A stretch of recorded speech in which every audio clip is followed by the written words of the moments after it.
자, 오늘 마태복음 1장 1절에서 17절 말씀입니다. 제가 이제 마태복음을 좀 자주 보려고 합니다. 네, 마태복음을 이제 시작하는데 여러분들 같이 보시면서 은혜가 됐으면 좋겠고요. 근데 오늘 목사님 이게 시작부터 별론데요 그러시는 분 안 계십니까?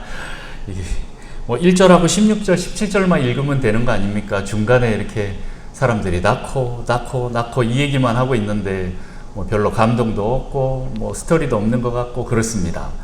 여러분 어떻습니까? 이걸 읽으면서 좀 은혜가 되십니까? 네, 저는 은혜가 됩니다. 그 은혜를 같이 좀 나누고자 합니다. 마태복음 1장에 이제 족보가 시작이 됩니다. 1장 1절에 아브라함과 다윗의 자손 예수 그리스도의 계보라 이렇게 나옵니다. 계보가 무엇입니까? 우리가 흔히 얘기하는 족보입니다. 족보. 여러분 족보 있으십니까? 네, 족보 없으면 어떻게라도 가서 만들어 오셔야 됩니다. 우리나라는 족보가 중요합니다.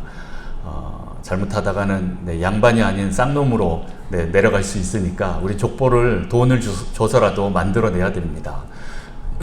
저는 경주이십니다. 네, 여러분은 어디 성이십니까? 이 족보가 되게 중요합니다. 근데 유대인들도 이것이 굉장히 중요합니다. 느헤미야 시대에 족보가 없어서 망한 사람들이 있죠. 바벨론으로 포로로 끌려갔다가 다시 복귀를 했는데 와서 이제 족보대로 이렇게 이름을 계수를 하고 사람들을 이렇게 줄을 세웠는데 이름이 없는 사람이 있었습니다. 족보에 안 들어가 있는 사람이 있었어요. 어떻게 됐습니까? 야, 우리 안 그래도 인구가 적은데 저 사람이라도 껴서 뭐 하나 만들자, 이게 아닙니다. 유대인들은 그냥 칼같이 자릅니다. 절대 다른 것이 섞이지 않도록 그들은 합니다. 이방인들이 절대 못 들어오게 합니다. 아니 약간 혼혈도 그들은 봐주지 않았습니다. 그만큼 이것은 굉장히 중요한 것입니다. 오늘 계보, 족보라고 하는데요. 이거는 히브리어로는 톨레도트라고 표현을 합니다. 톨레도트라는 말인데 톨레도트가 제일 먼저 나오는 데가 어딜까요? 네, 여러분 생각하는 그겁니다. 네, 찍은 그대로 창세기에 나옵니다. 창세기부터 나옵니다. 창세기는 제가 볼 때 톨레도트로 이루어졌습니다. 족보로 이루어졌습니다. 창세기 1장부터 3장까지는 하나님이 아담과 하와를 처음 창조하고 난 그 족보에 의해서 나옵니다. 그 다음부터는 누가 나옵니까? 어떤 족보입니까? 네, 가인의 족보가 나옵니다. 들어보셨죠? 가인. 네, 아벨과 가인이 있는데 두 형제가 있는데 아벨은 죽고 가인만 살아남았습니다. 그런데 제일 먼저 나타나는 것이 가인의 족보가 나옵니다. 그런데 이 족보만 얘기하는 것이 아닙니다. 그 뒤에 이제 또 셋의 족보가 나오고 그 다음에 노아의 족보가 나옵니다. 네, 족보가 나오고 사람 이름이 나오지만 족보가 나오면서 이름을 하고 그 다음에 거기에 관련된 사건들이 이렇게 쭉 딸려서 나옵니다. 조금 이해가 되십니까? 가인의 족보를 쭉 얘기하면서 그 자손들의 스토리들을 이렇게 풀어서 나오고요. 셋의 족보가 시작이 되면서 노아까지 10대가 지나가는데 그때 이제 그 사건들이 풀어져서 나옵니다. 근데 좀 대비가 되는 것이 가인의 족보들은 여러 가지 화려한 직업들이 나옵니다. 그런데 셋은 다른 거 없습니다. 그냥 낳고만 나옵니다. 네, 거기까지는 좀 뭐 그렇다 치더라도 자, 노아 때부터 어떻게 됩니까? 노아의 족보가 나오면서 노아 홍수라는 큰 사건이 나옵니다. 그리고 아브라함이 나오기 전까지 또 바벨탑 사건도 나옵니다. 그런 식으로 계속 흘러갑니다. 그 다음에 아브라함의 족보가 나오면서 아브라함의 사건들이 계속됩니다. 롯도 나오고 뭐 이렇게 됩니다. 그 다음 이삭이 나오고 이삭의 사건들, 그 다음에 야곱의 족보가 나오면서 야곱의 사건들, 또 나오는 게 누굽니까? 에서의 족보도 나옵니다. 에서의 족보도 나오고 거기에 따른 사건들이 나옵니다. 조금 이해되시죠? 그렇게 해서 아담부터 야곱까지 조금 더 나가면 이제 요셉까지 이 톨레도트가 10가지 톨레도트가 쭉 나오고 거기에 따른 스토리들이 계속되는 거예요. 네. 그래서 창세기는 족보의 책입니다. 물론 그 뒤로 또 족보들이 엄청 많이 나오죠. 굉장히 중요하게 여깁니다만은 그 족보까지는 우리가 다 조금 알기는 머리가 너무 아프고 이 창세기의 족보만 제대로 알아도 너무 은혜가 됩니다. 나중에 또 창세기를 또 할 때 그때 은혜를 같이 나누고자 합니다. 그런데 오늘 이 마태복음에 또 족보가 시작이 됩니다. 사복음서에 또 족보가 시작되는 데가 있죠. 어디에서 또 족보가 시작되죠? 네, 질문이 너무 많죠. 네, 목사님 빨리 말씀하세요. 네, 마태복음이 있고 또 누가복음에도 족보가 나옵니다. 그런데 족보의 방법이 좀 다릅니다. 마태복음은 아브라함으로부터 시작해서 예수님까지 하향식으로 쭉 내려옵니다. 근데 누가복음의 족보는 어떻습니까? 예수님으로부터 시작해서 쭉 거슬러 올라가서 누구까지 가요? 아담과 하나님한테 갑니다. 큰 차이가 있습니다. 이 마태복음의 이 족보는 아브라함으로부터 시작해서 다윗 왕까지 14대, 그리고 다윗 왕부터 바벨론 포로까지 14대, 그리고 바벨론부터 예수님까지 14대 이렇게 나옵니다. 왜 14대씩 나옵니까? 솔직히 말씀드리면요, 여기서 빠진 사람들이 좀 있어요. 다시 말해서 마태는 이 14라는 숫자를 맞추기 위해서 몇몇 사람은 생략을 했습니다. 그러면 이 성경이 뻥 아닌가요? 족보가 잘못된 거 아닌가요? 이렇게 생각할 수도 있죠. 그런데 이 마태는요, 이거에 대한 메시지를 전하기 위해서 그렇게 합니다. 뭐 숫자에 대한 부분은 나중에 또 더 많이 얘기를 할 텐데, 이 14라는 숫자가 되게 중요합니다. 실은 성경에는 7이라는 숫자가 되게 많이 나옵니다. 여러분들 잘 아시죠? 7이라는 숫자가 나오는데, 이 7이라는 숫자는 완전수입니다. 완전수이고 또 예수님의 수입니다. 그런데 거기에 배수인 14는 누구의 숫자일까요? 네, 여러분 생각하신 그거 다윗의 숫자입니다. 다윗이 이름 히브리어를 풀면 14라는 숫자가 나옵니다. 이거 계산하는 건 나중에 얘기하고요. 이 14라는 숫자가 나오는 것은 무엇입니까? 예수님이 다윗의 자손이구나 라는 것에 대해서 강조를 하고 있는 거예요. 그래서 다윗의 자손 14, 14, 14 이렇게 나옵니다. 그래서 마태는 조금 더 이것을 강조하는데 왜 그렇게 했을까요? 그것은 바로 이 마태복음을 보는 사람이, 수신하는 사람이 유대인이기 때문에 그렇습니다. 유대인이기 때문에 예수님을 설명할 때 어떻게 합니까? 이스라엘의 왕, 유대인의 왕, 다윗의 자손, 아브라함의 자손이라는 것을 강조하기 위해서 이렇게 족보를 14로 끊었습니다. 그리고 아브라함을 강조하고요, 그 다음에 다윗 왕을 강조하는 것입니다. 실은 거슬러 올라가 보면 유다 자손, 다윗의 자손이다 라는 것을 말하고 있는 것이죠. 그 자손임을 강조하는 것입니다. 무슨 뜻입니까? 하나님의 언약의 성취다 라는 거죠. 예수님은 하나님이 언약하신, 그 약속하신 바로 그 사람이다 라는 것을 얘기하는 거예요. 그런데 오늘 누가복음은 어떻게 얘기를 하고 있습니까? 거슬러 올라갑니다. 예수님으로부터 해서 쭉 올라갔는데 아브라함으로 멈추지 않고 아브라함 위로 더 올라가요. 어디까지요? 아담까지 가고 아담 위에 하나님이더라 라고 얘기를 합니다. 무슨 뜻입니까? 누가복음의 수신자는요, 아까 마태복음은 수신자가 유대인이라 그랬죠. 누가복음의 수신자는 헬라인입니다. 다시 말해서 이방인들인 거예요. 마태복음을 이방인들이, 헬라인들이 읽으면 별로 감동이 없어요. 그런데 누가복음을 읽으면 헬라인들도 감동이 올라오는 거죠. 근데 그거에 대한 여러 가지 이유들 중에 하나가 바로 누가복음은 헬라인들을 위해서 썼는데, 바로 우리는 아브라함, 다윗 이거에 대한 별로 감동이 없으니까 그 위에 아담과 하나님까지 올라가게 되는 겁니다. 다시 말해서 우리는 하나님으로부터 시작된 모두 다 한 가족이고 한 형제다라는 것입니다. 너하고 나하고 다를 바 없이 같은 사람으로서 하나님이 우리에게 주시는 그 메시지를 너가 들어라, 이런 뜻입니다. 그래서 서로 이방인들과 공감 형성대를 그렇게 가지는 것입니다. 우리는 다 하나님의 자녀다. 그러니까 너는 예수 그리스도를 받아들여야 한다. 이런 메시지입니다. 자, 어쨌든 마태복음과 누가복음의 족보가 조금 다릅니다. 상향식과 하향식의 차이가 있습니다. 그런데 또 다른 특징들이 나옵니다. 자, 요 특징 3가지를 보고 오늘 말씀을 마칠 텐데요. 첫 번째, 마태복음의 족보의 특징입니다. 그것은 바로 첫 번째, 여자들이 나옵니다. 다른 곳은 여자들이 잘 안 나오는데요, 마태복음의 이 족보는 여자들이 나옵니다. 네, 감사하게도 오늘 여성분들이 많이 참석해서 오늘 또 이 말씀이 더 은혜가 됐으면 좋겠습니다. 아, 왜 여자들이 있습니까? 그런데 그 여자들이 누구인가 한번 좀 살펴볼까요? 여자가 누구 나옵니까? 제일 먼저 누가 나왔을까요?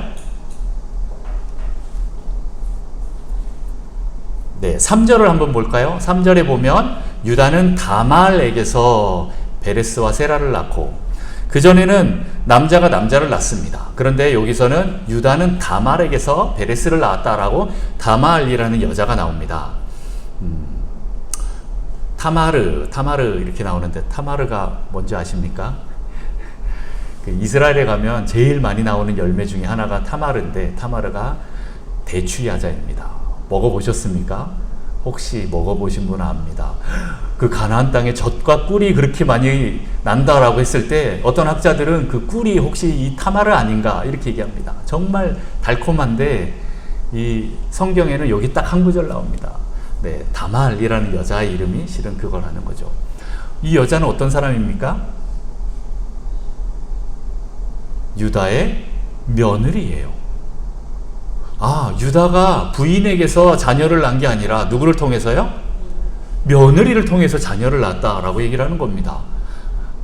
헬라인들은 이게 뭔 말인지 잘 모르고, 저도 어릴 때 읽었을 때 뭔 말인지 잘 몰랐습니다. 그냥 쉽게 넘어 지나갔습니다. 그런데 유대인들이 이걸 읽으면 어떤 느낌이 들까요? 뜨끔합니다. 뜨끔합니다. 자, 또 다른 여자가 나옵니다. 누구입니까? 그 다음에, 다말 다음에, 네, 5절에 보면 살몬은 라합에게서 보아스를 낳았다라고 합니다. 라합은 누굽니까? 네, 기생 라합입니다. 여러분 잘 아시는 그 기생 라합. 여호수아가 여리고를 무너뜨릴 때, 네, 그때 그 두 정탐꾼을 숨겨줬던 바로 그 사람입니다. 그 사람이 네, 살몬과 결혼해서 거기서 보아스를 낳았다라고 나옵니다. 그리고 또 한 사람이 나옵니다. 누구입니까? 룻이 나옵니다. 보아스는 룻에게서 오벳을 낳고 이렇게 나옵니다. 라합과 룻이 나오죠. 둘 다 누구예요? 이방 사람인 거예요. 이방 여자인 거예요. 아까 전에 말씀드렸죠. 족보에서 이름이 없으면 혹시 혼혈이라도 될 것 같으면 어떻게 한다고요? 이방 유대인들은 칼같이 잘랐습니다. 그런데 오늘 이 마태에 나오는 이 족보에서는 라합과 룻이 나옵니다. 이방인을 넘어서서 좀 더 나가서 라합은 누구예요? 기생인 거예요. 아니, 예수님의 족보에 야, 너희 할머니 기생이라며 뭐 이렇게 나오는 거죠. 너희 할머니 이방인 여자라며 이렇게 나옵니다. 그런데 거기서 누가 나와요? 오벳이 나오고, 오벳은 이새를 낳고, 이새는 누구예요? 다윗을 낳았다라고 나옵니다. 그런데 6절에 보면 또 더 큰, 더 황당한 일이 나옵니다. 뭐죠? 이새는 다윗 왕을 낳았으니라. 다윗은 누구에게서요? 우리아의 아내에게서 솔로몬을 낳고. 이 말은 뭡니까? 보통 이름을 얘기했잖아요. 라합이고 룻이고 뭐 다말이고. 근데 여기는 우리아의 아내 누굽니까? 바세바잖아요. 바세바 이름도 안 넣어요. 그 말은 뭐예요? 우리아의 아내라는 걸 강조하는 거예요. 우리아를 강조하는 거죠. 누굽니까? 남의 여자라는 거예요. 남의 아내에게서 솔로몬을 낳았다 이렇게 얘기를 합니다. 야, 이거 진짜 그 유대인들이 들으면 뜨끔하는 걸 넘어서서 이제 화가 나는 정도가 되는 거죠. 아니면 좀 쥐구멍이라도 좀 들어 있으면 좀 숨고 싶은 그런 마음이 들 것입니다. 어떻게 그 수많은 여자들이 있는데 왜 마태는 이런 사람들을 기록했을까요? 야, 너희 할머니 이방인이라며? 너희 엄마 시아버지하고 바람 펴갖고 이렇게 너 낳았다며? 너희 할머니 기생이라며? 너희 엄마 미혼모라며? 이렇게 얘기하는 거예요. 그런 거랑 비슷한 거예요. 유대인들은 다 아는 사실인데 너무 불편한 진실이라는 거예요. 솔직히 이런 내용들은요, 족보에서 웬만하면 다 뺍니다. 네. 우리도 좋은 것만 기록하잖아요. 네. 안 좋은 거는 슬며시 그냥 뺍니다. 누가 뭐라 그러면 아, 그때 있었어. 근데 대신 기록은 하지 않고 말로만 전해지는 뭐 그런 거죠. 이러한 불편한 진실은요, 감추려고 하는 게 정상인데, 하지만 오늘 마태는 그대로 기록합니다. 왜 그렇습니까? 이 예수님의 나라, 예수님의 왕국, 다시 말해서 하나님의 나라, 하나님의 왕국은요, 들어가는 그 조건이 어떤 행위나 인간적인 자랑에 있지 않다라는 것을 보여줍니다. 하나님의 나라는 인간의 행위나 인간의 어떠함으로 들어가는 것이 아니다라는 거죠. 여러분, 너무 불편하지만 내가 죄인이라는 것에 대해서 여러분 인정하십니까? 어느 순간 우리가 그걸 또 깜빡할 때가 많죠. 야, 네 잘못이잖아. 그럼 불끈 올라오면서 이게 왜 내 잘못이야 하면서 도리어 발끈하는 경우가 많습니다. 그런데 가만 돌아보면요, 어떻게 돌이켜 보면 내가 죄인인 것은 변함이 없어요. 너무 불편한 진실이죠. 그러니까 어느 순간 잊어버리고 삽니다. 그러나 마태는 다시 그걸 들춰내는 거예요. 야, 우리 할머니 기생이었어. 우리 할머니 이방인이야. 야, 우리 할머니 그 시아버지하고 짝짝꿍에서 났어. 우리 할머니 원래는 다른 사람 아내였는데 우리 할아버지가 뺏어갖고 거기서 애 낳은 거야. 네가 낳은 거야. 정말 듣고 싶지 않은 그런 얘기들을 마태가 합니다. 아무 문제가 없다는 듯이 고개를 빳빳이 들고 다녀도요, 하나님 보시기에는 우리가 다 죄인입니다. 아무리 내가 잘났다 그러더라도 나는 죄인입니다. 이 불편한 진실을 계속 마주하지 않으면 하나님 나라의 은혜는 점점 사라집니다. 하지만 예수 그리스도 안에서 내가 의로운 존재로 바뀌었다면 나는 하나님 나라에 당당히 들어갈 수 있다라고 우리는 외칠 수가 있습니다. 그래, 우리 할머니 이방인이야. 우리 엄마 기생이야. 그래, 우리 엄마 미혼모야. 그런데 어째서? 뭐가 어때서? 나는 하나님 나라의 존귀한 자녀야 라고 예수 그리스도로 말미암아 내가 그 안에, 족보 안에 들어갔다라는 그 사실을 우리는 날마다 믿음으로 선포해야 됩니다. 그 말은 뭐냐? 날마다 은혜 가운데 있어야 한다라는 겁니다. 날마다 겸손함 가운데 들어가야 한다라는 거죠. 내가 이걸 잊어버리면 내가 뭔가 잘나서 여기 있는 것처럼 생각할 수 있습니다.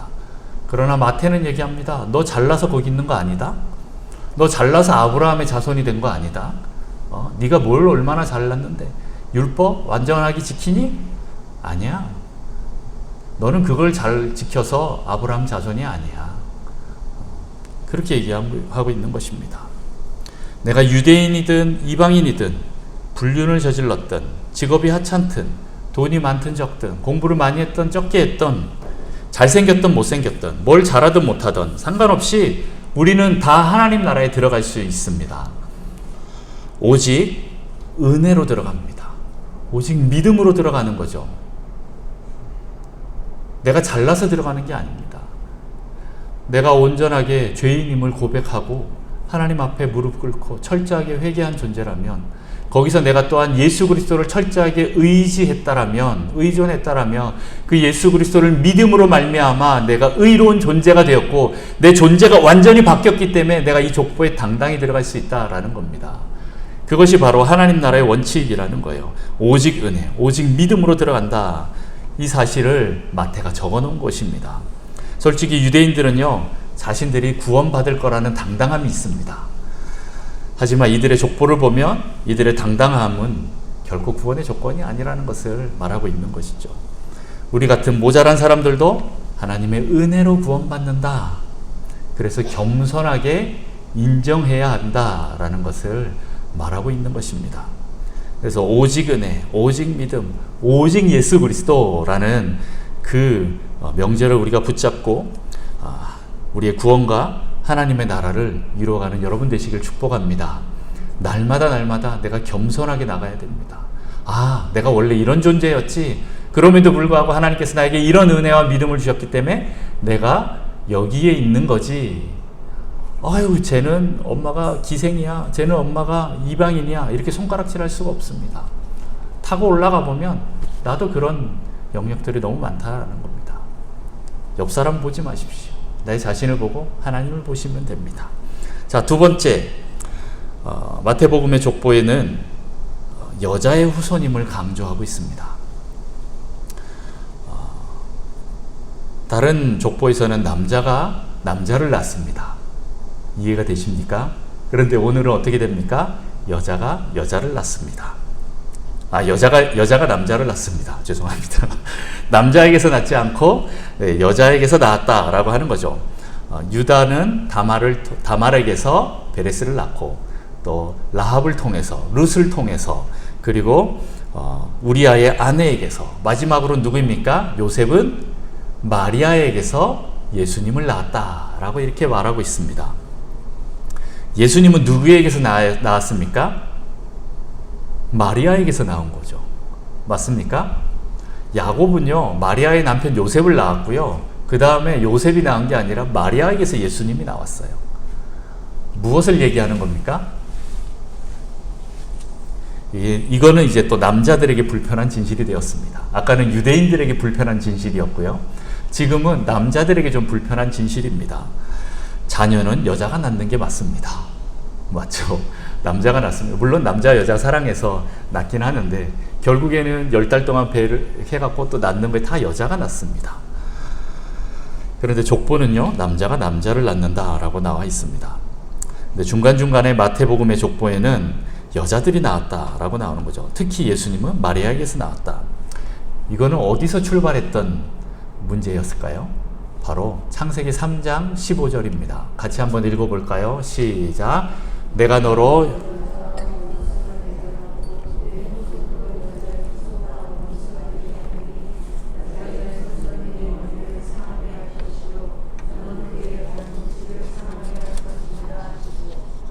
아멘. 네, 창세기 3장 15절은 원복음이라고 합니다. 아담과 하와가 죄를 지었을 때 하나님이 이들에게 찾아와서 남자와 여자에게 이런저런 얘기들을 하시는데, 그때 이 얘기를 합니다. 내가 너를 여자와 원수가 되게 하고, 누구에게 얘기하는 겁니까? 지금 뱀에게 얘기하는 겁니다. 내 후손도 여자의 후손과 원수가 되게 하리니, 그러니까 뱀의 후손과 여자의 후손이 원수가 되는 거예요. 남자의 후손이 아니에요. 여자의 후손입니다. 왜 그렇습니까? 여자의 후손은 여자를 통해서 아담에게 선악과를 따먹게 했던 그 일들이 있었기 때문에 그렇습니다. 근데 여자는 또 뱀에게 그렇게 꼬임을 당했었죠. 그래서 여자와 이 뱀의 대결 구도로 갑니다. 그런데 하나님께서 뭐라고 하십니까? 여자의 후손과 원수가 되게 하리니, 여자의 후손은 내 머리, 뱀의 머리입니다. 뱀의 머리를 상하게 하고 너는 그의 발꿈치를 상하게 할 것이니라 하시고 합니다. 메시아는요, 남자의 후손이 아니라 여자의 후손입니다. 여자로 말미암아 아담이 선악과를 따먹고 하나님도 여자에게 임신과 해산의 그 고통, 그리고 자식을 키우는 수고를 더하셨습니다. 근데 이것은 저주처럼 여겨지지만 어떤 면에서는 여자에게 회복을 허락하는 것입니다. 여자를 통해서 선악과를 따먹게 되었지만 동시에 너의 후손이, 여자의 후손이 뱀의 머리를 밟을 것이다 라고 얘기를 하는 거죠. 그러면 하와는 어떻게 생각합니까? 내가 망친 것 같다. 내가 이거 다 망친 것 같은데 그래도 나를 통해서 다시 회복과 구원도 이루실 것이다 라는 그런 생각이 이제 자리 잡게 됩니다. 그런 믿음을 갖게 되는 거죠. 하나님은 우리의 회복에 더 큰 관점을 두고 계십니다. 관심을 갖고 계시죠. 여자의 후손을 통해서 원수를 이길 메시아를 보내주십니다. 그래서 이스라엘 여자들, 유대인들은 어떤 생각을 갖고 있습니까? 이스라엘 여자들은 혹시 나를 통해서 그런 메시아가 나오지 않을까라는 기대감을 가지고 자녀를 낳고, 결혼을 하고 자녀를 낳고 이 자녀들을 그렇게 양육을 합니다. 우리야 이방인이니까 아예 이런 생각 자체를 안 하고 있었죠. 네. 하지만 성경을 믿고 그대로 따르는 유대인들에게는요, 혹시 내가 메시아의 어머니가 되는 게 아닐까? 내 자녀가 뱀의 머리를 밟지 않을까? 내가 저질렀던 그 죄의 문들을 내 자녀들이 닫아주는 게 아닐까? 라는 그런 생각을 가졌을 것입니다. 그래서 자녀들을 양육할 때 믿음으로, 신앙으로 양육했고, 그리고 내 자녀들을 대할 때 메시아를 대하듯, 예수님을 대하듯 그렇게 자녀들을 키워냈습니다. 그렇게 신앙으로, 믿음으로 큰 자녀들이 어떻게 합니까? 그들은 믿음으로 계속 이 삶을 살아갑니다. 그리고 또 여자들은 또 그들이 결혼하고 어머니처럼 나도 자녀를 낳을 때 그렇게 합니다. 혹시 또 내 자녀가 하나님께서 예언해 놓으신 그 메시아, 뱀의 머리를, 원수의 머리를 밟아버릴 그 자녀가 아닌가 하고 이렇게 키워내는 것입니다. 다시 말해서 예수님은 그 여자의 후손으로 오셨다라는 겁니다. 오늘 마태복음의 족보에는 첫 번째 여자들이 나오고요. 그런데 그 여자들이 평범한 여자들이 아니에요. 다 어렵고 힘든, 우리가 마주하고 싶지 않은 그런 사람들이 여자들이고요. 그럼에도 불구하고 그런 여자들의 후손으로 예수님이 오셨다라는 겁니다. 마리아는 어떤 사람입니까? 네, 천사가 나타나서 야, 너 임신하게 될 거야 이렇게 얘기하는데 딴 사람 같았으면 어떻게 됩니까? 아니, 나는 남자랑 잠도 안 자는데 무슨 임신입니까? 말도 안 되는 소리 마세요. 나 아직 결혼해야 돼요. 결혼도 안 했는데 애를 가지면 어떻게 돼요? 앞으로 평생 내가 무슨 손가락질을 당하면서 살지 몰라요. 저는 그거 못해요. 이렇게 말하지 않고 말씀하신 그대로 이루어질지어다 하고 아멘으로 받은 여자예요. 우리의 상식으로 이해가 되는 사람입니까? 이해가 되지 않는 사람입니다. 철저하게 하나님이 말씀하시면 순종하는 그런 여자였다라는 거예요. 다시 말해서 요즘 세대로 말하면 미혼모가 되는 거예요. 제 결혼도 안 했는데 어떻게 애를 임신했지? 그것과 비슷합니다. 손가락질 당할 것을 뻔히 알면서도 하나님이 말씀하시면 네, 알겠습니다 하고 가는 그 사람이 바로 마리아였고, 그 마리아의 후손으로 예수님이 오셨어요. 다시 말해서 그 마리아가 창세기 3장 15절에 말한 그 여자의 후손의 그 여자가 되는 축복이 있었다라는 겁니다. 여러분들이 이제 나는 자녀를 다 키웠어, 이제는 어쩔 수가 없어 라고 생각할 수도 있지만 그 육적인 자녀를 넘어서서 여러분들은 또 영적인 자녀들을 낳는 분들입니다. 그 영적인 자녀를 낳는 여자로서 이제 여러분들은 계속 새로운 생명들을 내야 됩니다. 오늘 세 번째 특징을 그렇게 또 살펴보려고 합니다. 세 번째 특징은 무엇입니까? 마태복음의 그 족보의 특징은 낳고 또 낳고입니다. 낳는다라는 것은 무슨 의미입니까? 생명을 낳는다라는 뜻이죠.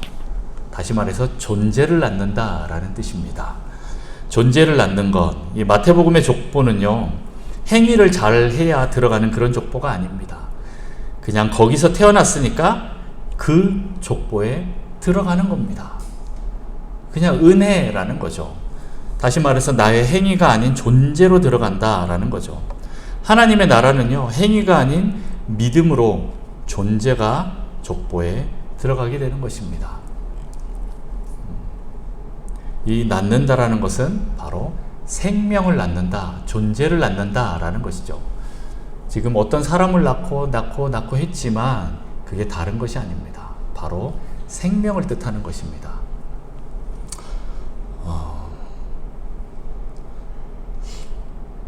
네, 갈라디아서 3장 7절과 9절을 좀 잠깐 보고자 하는데요. 같이 읽어볼까요? 시작. 그런즉 믿음으로 말미암아 자들은 아브라함의 자손인 줄 알지어다. 아멘. 9절도요. 시작. 그러므로 믿음으로 말미암은 자는 믿음이 있는 아브라함과 함께 복을 받느니라. 아멘. 다시 말해서 믿음으로 말미암는 자들은요, 누구의 자손이라고요? 7절에는 아브라함의 자손이다. 오늘 9절에는 그 아브라함과 복을 함께 받는 자들이다 라고 얘기하고 있습니다. 여러분들 믿습니까? 네, 뭐를 믿습니까? 내가 믿음으로 예수 그리스도와 함께 그 아브라함의 자손이 되었다라는 것, 그 예수님의 족보에 내가 들어갔다라는 것을 믿는 것입니다. 그러면 영적으로 우리는 그 족보 안에 들어갔다라는 것을 의미하는 것입니다. 그러면 우리도 무엇입니까? 또 새로운 생명이 되어서, 새로운 존재가 되어서 내 위의 사람이 낳은 또 다른 생명이 된다라는 것입니다. 자, 무슨 뜻입니까? 낳고 또 생명을 낳고 무슨 뜻입니까? 바로 하나님 나라는요, 생명에 있다라는 것입니다. 하나님 나라는 생명을 낳는 나라입니다. 하나님의 나라는요, 존재들이 계속 태어나는 곳입니다. 여기서 말하는 존재 어떤 존재인 줄 아시죠? 안 좋은 존재 아니고 악한 존재가 아니고 하나님의 선한 자녀들의 존재를 얘기하는 겁니다. 하나님의 나라는 하나님의 자녀들이 태어나는 곳입니다. 그리고 존재들이 만들어지는 곳입니다. 오늘 제일 큰 주제를 이걸로 여러분들 보시면 좋을 것 같습니다. 하나님의 나라는 생명이 낳고 존재가 나와서 계속 그 존재들이 이어지는 곳입니다. 다시 말해서 우리 교회는요, 생명을 낳는 곳입니다. 만약에 생명이 없는 교회라 하면 더 이상 교회의 기능을 상실했다라고 할 수도 있습니다. 영적으로도 생명이 태어나야 하고 육적으로도 생명이 태어나야 합니다. 우리 교회에는 계속 영적인 존재, 영혼들이 계속 새로운 영혼들이 들어와야 되고요. 또 우리의 자녀들이 계속 태어나서 또 육적인 자녀들도 또 생명으로 풍성하게 돼야 됩니다. 이 모든 것이 다 생명의 공동체이고 생명이 있다라는 것은 하나님께서 역사하신다라는 증거입니다. 생명이 없으면 어떻게 됩니까? 서서히 늙어가거나 언젠가는 죽습니다. 점점 죽음이 커진다라는 것을 말합니다. 교회는 다시 말해서 생명으로 가득 차야 합니다. 안 그러면 점점 늙어서 죽음으로 가게 됩니다. 여러분, 오늘 우리에게 생명이 있습니까? 거듭남의 증거들이 계속 나옵니까? 예수 믿지 않는 사람들이 교회에 와서 그들이 새로운 생명을 얻게 되는 그런 일들이 우리 안에 있습니까? 거듭남으로 계속 새로 태어나는 영혼들이 있습니까? 아니면 내가 거듭난 적이 있습니까? 여러분, 교회 나온다고 다 거듭났습니까? 그렇지 않다라는 건 아시죠? 네, 아닌 분들도 있습니다. 하지만 그들도 교회에 오래 있게 되면 자연히 그들도 거듭나고 또 구원의 확증을 가지고 날마다 생명이 풍성하게 되는, 그래서 하나님 나라의 자녀로 존재가 바뀌는 그런 역사가 계속 일어나야 합니다. 처음에는 그냥 야 좋으니까 그냥 나와봐 라고 해서 사람들이 나와서 앉아 있습니다. 처음부터 예수님 막 영접해서 나오지 않는 사람들도 많아요. 그러나 나와 있다가 점점 물들어가면서 야 정말 하나님이, 예수님이 나를 사랑하시고 예수님이 나의 구세주이구나 하고 그들이 언젠가 딱 거듭나는 시기가 있습니다. 그러면 그 사람을 통해서 또 생명의 역사들이 계속 일어납니다. 가만히 있을 수가 없습니다. 또 다른 사람에게 가서 이 생명을 전합니다. 복음을 전합니다. 그러면 또 다른 생명들이 또 생기게 되는 것이죠. 그런데 그냥 나 혼자면 좋게 그냥 내가 나와서 나만 잘 믿고 있으면 되지 라고 있으면 어떻게 됩니까? 그냥 거기서 끝납니다. 저는 다시 생각해 봅니다. 정말 그 사람 거듭났을까? 네, 정말 생명이 계속 있는 존재일까? 하나님 나라에서 그 생명으로 풍성케 되는 게 맞을까? 이런 생각들을 가지게 됩니다. 저는 이런 영적인 부분만 생명을 얘기하지 않습니다. 영과 혼과 육이 다 생명으로 풍성해야 됩니다.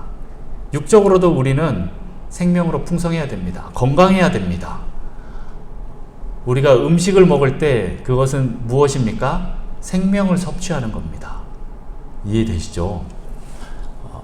우리가 먹는 음식을 통해서 우리가 생명을 계속 이어가는 거예요. 그래서 좋은 음식을 먹어야 됩니다. 비싼 음식 먹으라는 게 아니라 건강한 음식을 먹어야 된다라는 거죠. 이건 저도 잘 안 됩니다. 제 배를 보시면 아시겠죠. 네, 인스턴트를 더 좋아하고, 네, 맛난 거를 더 좋아하고 그렇습니다만은 그럼에도 불구하고 그것을 계속 저는 머리로는 땡기지만, 네, 계속 저는 조금 내려놓고 더 내 몸에 맞는 건강한 음식들을 먹으려고 노력합니다. 왜요? 점점 더 생명으로 풍성케 돼야 되기 때문에 그렇습니다. 건강을 챙겨야 됩니다. 네, 그 건강하게 되는 거. 그리고 또 운동도 하죠. 운동하는 이유도 무엇입니까? 네, 더 건강하게 되어서 생명으로 풍성케 되려고 하는 것입니다. 내 생명을 계속 유지하려고 하는 것입니다. 그래서 이 건강을 되게 중요시 여기고요. 그리고 저의 이제 모든 영역들을 다 합니다. 뭐 시간이 없으니까 이건 넘어가고요. 그 다음에 정서적인 영역도 있습니다. 초대교회에서는 서로 떡을 뗐습니다. 떡을 떼는 건 무엇입니까? 음식을 같이 먹는 것도 있었지만 같이 서로 교제한다라는 의미도 있습니다. 교제할 때 무엇이 일어납니까? 우리 서로의 관계에 사랑들이 일어납니다. 사랑이 풍성해지면 어떻게 됩니까? 내 정서가 안정이 됩니다. 그러면서 점점점 더 생명이 풍성하게 되는 것이죠.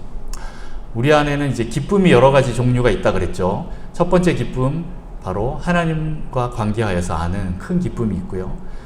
그 다음에 두 번째는 가짜 기쁨이 있다고 그랬습니다. 가짜 기쁨은 무엇입니까?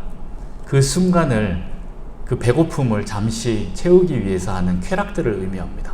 이것들을 먹는다고 해서 우리의 진짜 내면이 충전되지는 않습니다. 생명이 풍성하게 되지는 않습니다. 그러나 진짜 기쁨은 무엇입니까?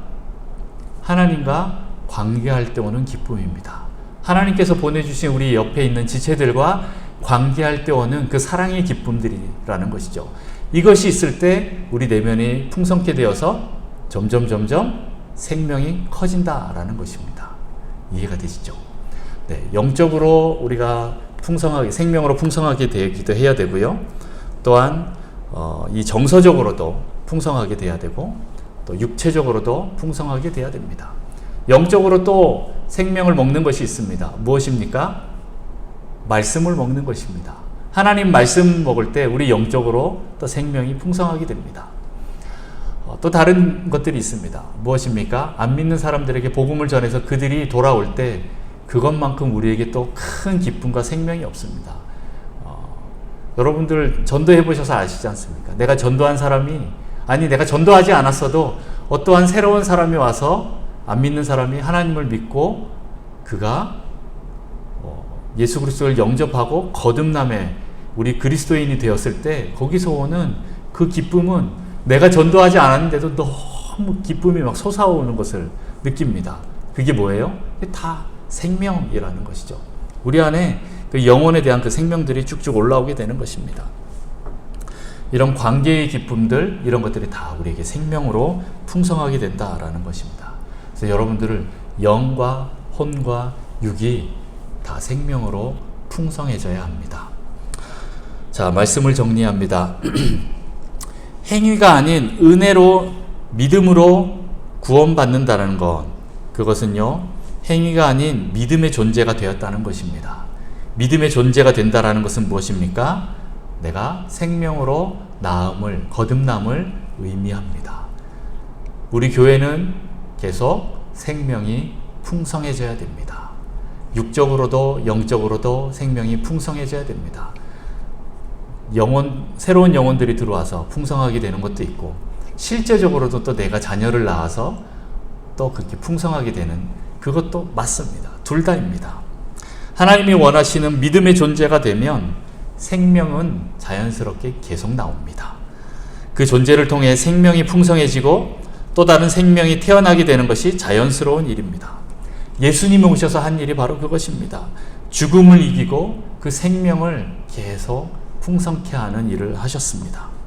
행위가 아닌 존재로 들어가는 하나님 나라, 행위가 아닌 은혜로 들어가는 그 하나님 나라, 하나님 나라는 바로 생명의 나라입니다. 생명이 있는 우리 북성실 교회 되기를 축복합니다. 우리 북성실 교회가 날마다 생명으로 풍성케 되어서 우리 안에 생명과 이 기쁨과 감사와 평강이 풍성한 우리 교회 되기를 축복합니다. 네, 같이 기도하겠습니다.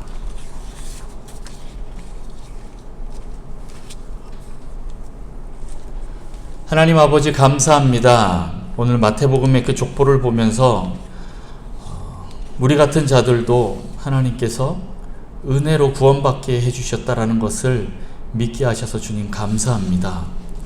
우리는 너무나 부족한 죄인들입니다. 그럼에도 불구하고 내가 이곳에 들어갈 수 있다, 하나님 나라에 들어갈 수 있다라는 문들을 열어주셔서 감사합니다. 아마 저희의 행위로 하나님께서 받아주신다 하면은 우리는 절대 들어갈 수 없는 나라입니다. 그럼에도 불구하고 하나님 우리를 받아주셔서 감사합니다. 하나님, 내가 또 주님 안에서 새로운 존재로, 새로운 생명으로 주님 태어나게 해주셔서 주님 감사합니다. 하나님, 우리가 계속 이 생명이 더 풍성케 되기를 원합니다. 주님, 나 혼자서 있는 그런 존재가 아니라, 나 혼자 잘 사는 그런 존재가 아니라 또 다른 생명을 낳고 또 다른 생명을 낳고 또 다른 존재를 낳아서 하나님, 이 생명들로 풍성한 교회, 생명들로 풍성한 하나님 나라를 이룰 수 있도록 주님, 저를 사용하여 주옵소서. 저를 통하여서 또 수많은 영혼들이 이곳에 같이 돌아와 함께 하나님을 기뻐하고 찬양하고 즐거워하게 하시고, 우리가 서로 또 교제하고 관계할 때 우리 안에 기쁨과 생명으로 풍성케 되는 놀라운 역사를 허락하여 주옵소서.